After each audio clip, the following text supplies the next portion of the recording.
Baik, Bapak Ibu dosen dan teman-teman yang saya hormati, perkenalkan nama saya Yunus Dimas Pratama dengan NIM A11 2021 13254. Pada mata kuliah komputasi numerik ini, saya berkesempatan untuk mendemonstrasikan program Python yang telah saya buat, yaitu dengan materi Center of Mass plus Velocity. Baik, mari langsung saja kita buka Google Colab-nya. Seperti yang sudah saya bilang sebelumnya, program Python ini saya buat untuk mengerjakan perhitungan tentang pusat massa dan kecepatan pusat massa. Yang pertama yang kita lakukan adalah mengimport library yang dibutuhkan. Dapat kita lihat di sini. Selanjutnya adalah fungsi untuk hitung pusat massa dan fungsi untuk hitung kecepatan pusat massa.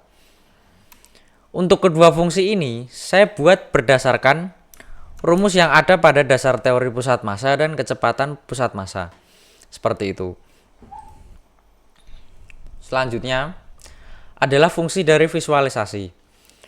Di sini saya akan menampilkan visualisasi 2 dimensi dan 3 dimensi dari hasil perhitungan yang dilakukan pada fungsi dari hitung pusat massa.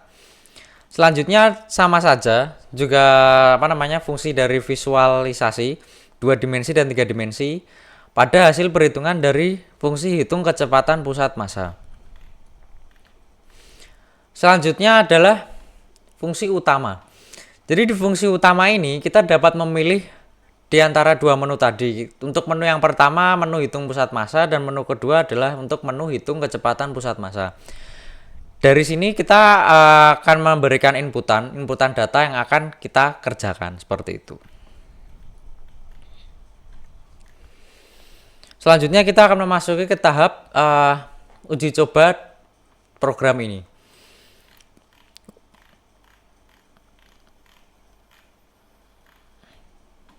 Jadi kita lakukan uji coba program ini supaya kita dapat mengetahui tingkat akurasi dari program ini. Yang pertama, kita akan melakukan uji coba pada menu perhitungan pusat massa. Oke, jadi kita run saja.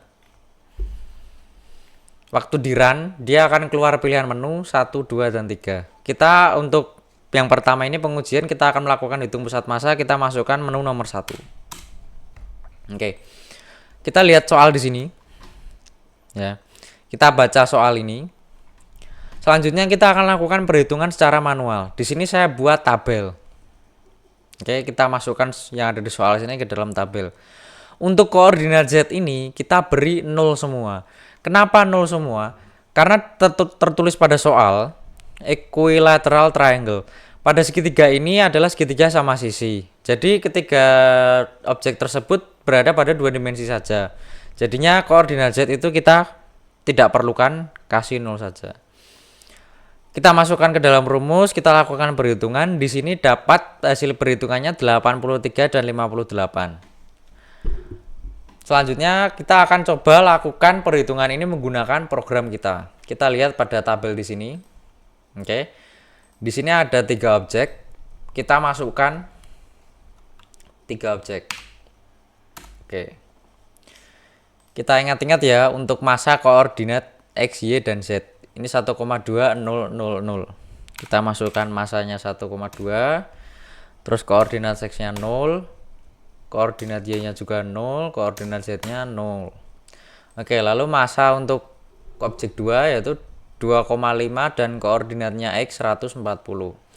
Oke, kita masukkan 2,5. Terus koordinat X-nya 140, koordinat Y-nya 0, koordinat Z-nya juga 0. Baik, sudah ya. Selanjutnya adalah massa objek ketiga, 3,4, 70, 120. Kita masukkan saja 3,4, 70, 70 dan 120, 120. Dan tentu saja 0. Nah, seperti yang bisa kita lihat di sini, program sudah melakukan perhitungannya.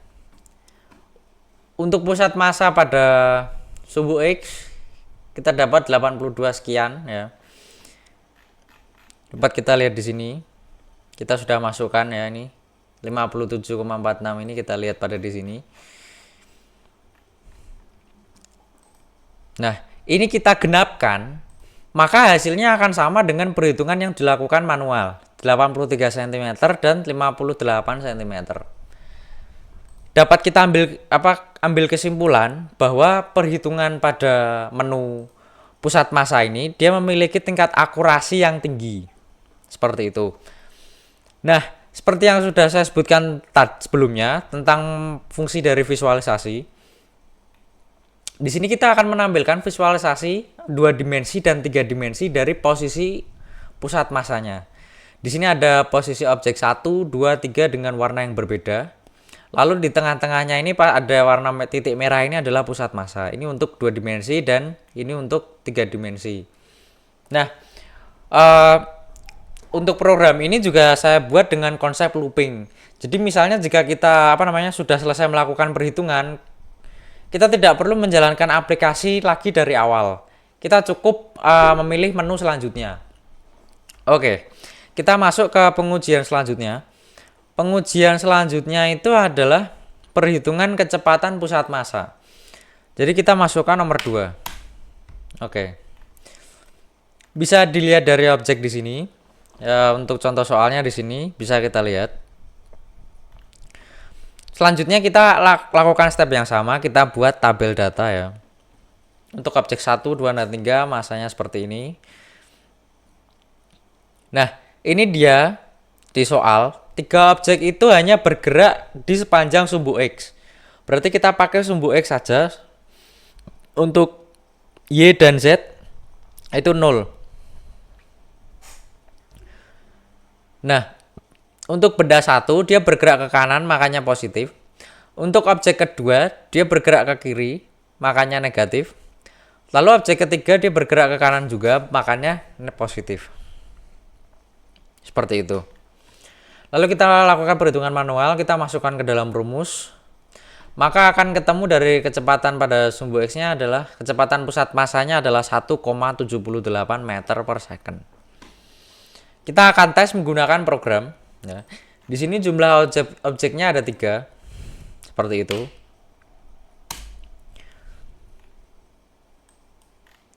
Lalu kita masukkan massa ya. Untuk objek pertama adalah 4. Lalu untuk yang ini adalah 3, lalu 0, oke. Lalu massa kedua adalah 2, kecepatannya adalah -1 karena dia ke kiri, lalu 0, selanjutnya adalah 3 kg ya, 3 kg, 200.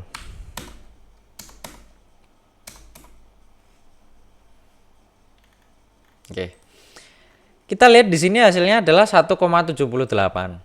Kita lihat kecepatan pusat massanya adalah 1,777778. Ini kita biasa kita lakukan penggenapan. Hasilnya akan sama dengan 1,78. Jadi dapat disimpulkan juga bahwa menu kedua ini juga memiliki tingkat akurasi yang tinggi. Seperti itu.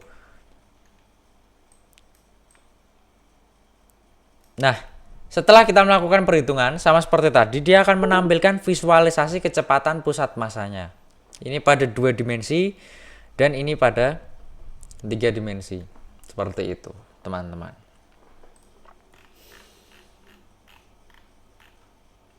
Nah, setelah kita melakukan semua uji coba, dapat kita ambil kesimpulan bahwa program ini berjalan dengan baik, serta akurasinya yang tinggi. Program ini juga fleksibel karena misalnya ya, kita kan tadi hanya menemukan soal dengan 3 objek.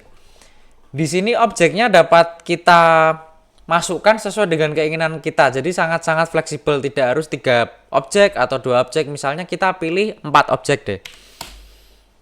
Oke, terus ini untuk massanya ya, masukkan massa, kita isi data asal saja lah ya. Kita isi data asal saja biar cepat.